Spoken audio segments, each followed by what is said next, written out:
থানাগুলো ইতিমধ্যে তারা জয়েন করতে শুরু করেছে।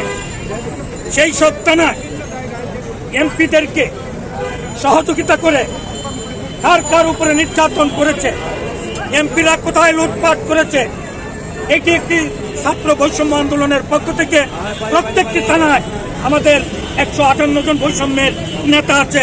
প্রত্যেককেই কাজে লাগানোর জন্য আমি অনুরোধ করছি। আরেকটি অভিনন্দন জানাতে চাই ছাত্র আন্দোলনকে। একটু আগে আমি খবর পেয়ে আসছি এইচ.এম. মনসুর বাংলাদেশ ব্যাংকের দায়িত্ব নিতে চাচ্ছে এবং তাকে গভর্নর করা হবে।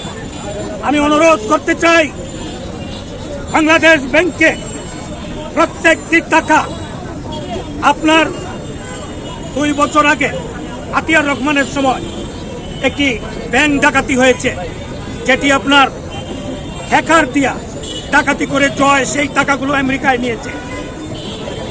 কিভাবে এই টাকাগুলো নিয়েছে, কারা কারা জড়িত ছিল, এই হ্যাকারদের সাথে কারা কারা বাংলাদেশ ব্যাংকে জড়িত ছিল, তাদেরকে আইনের আওতায় এনে রিমাইন্ড এনে দেশবাসীর কাছে এটি পরিষ্কার ঘোষণা করা হোক যে তারাই হত্যাকাণ্ডের সাথে জড়িত ছিল। শেখ হাসিনা, আপনি দেশে আসবেন।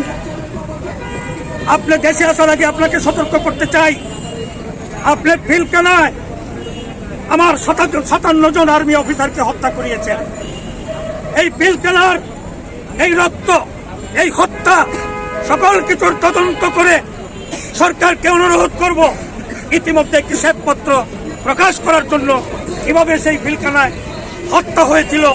গুলজার আহমেদ থেকে শুরু করে বিএমপি মোনা এবং সব কিছু অফিসারকে সেইখানে আপনি 3 দিন আগে ট্রান্সফার করে নিয়েছেন, নিয়ে তাদেরকে হত্যাযজ্ঞের শিকার করিয়েছেন। কারা কারা করিয়েছেন আমরা শুনতে পেয়েছি ইতিমধ্যে। তাপস, নানক, এই ধরনের কিছু লিডার জড়িত ছিল। অতএব আমি অনুরোধ করতে চাচ্ছি সেই হত্যাকাণ্ডটিও ছাত্র বৈষম্য আন্দোলনের দাবির মধ্যে থাকা উচিত, যেন এটি সরকারকে বাধ্য করে সেটির একটি তদন্ত কমিটি গঠন করার জন্য।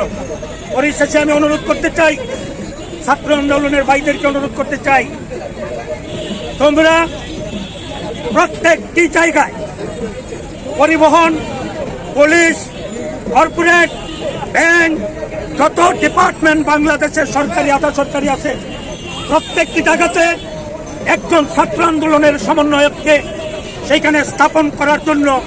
এবং আমি সচিবদেরকে অনুরোধ করব, আমি স্বরাষ্ট্রমন্ত্রী সহ আমি স্বরাষ্ট্রমন্ত্রীকে একটা অনুরোধ করতে চাই, ভাই ট্যাক্টফুলি কোনো বক্তব্য দিয়েন না। আমাদের ছেলেদের রক্ত এখনো শুকায় নাই। আপনি ট্যাক্টফুলি বক্তব্য দিয়া এই সরকারকে আপনার সমালোচনার পক্ষে নেওয়ার জন্য চেষ্টা করবেন না। আপনি একজন ভালো মানুষ, ভালো মানুষের মতো ছাত্র আন্দোলনের রক্তের সাথে বেইমানি না করে সুন্দর কাজ করেন। অতএব এই আন্দোলন এখানে যেন আগামী 3 মাস পর্যন্ত বহাল থাকে। আমরা আজকে 25 দিন থেকে রাস্তায় ঘুরি, ব্যবসা বাণিজ্য, গাড়ি ঘোড়া সব ফেলে আমি ছাত্র আন্দোলনের তোমাদের পাশে আমি থাকি, তোমাদের পাশে আছি। এবং যতদিন পর্যন্ত এই কেয়ারটেকার গভর্নমেন্ট সকল দুর্নীতির শ্বেতপত্র প্রকাশ না করবে, আমরা রাস্তা থেকে যাব না। ছাত্র আন্দোলনের সকল নেতাকে অনুরোধ করব, তোমরা যে কর্মসূচি যখন দেবা, তোমরা বিশ্বাস রাখো, তোমরা শুধু তোমাদের সাথে ছাত্ররাই নেই, তোমাদের সাথে অভিভাবক আছে, তোমাদের সাথে তোমাদের বাবা মা আছে, তোমাদের সাথে দেশবাসী জনতা সকল মানুষ আছে।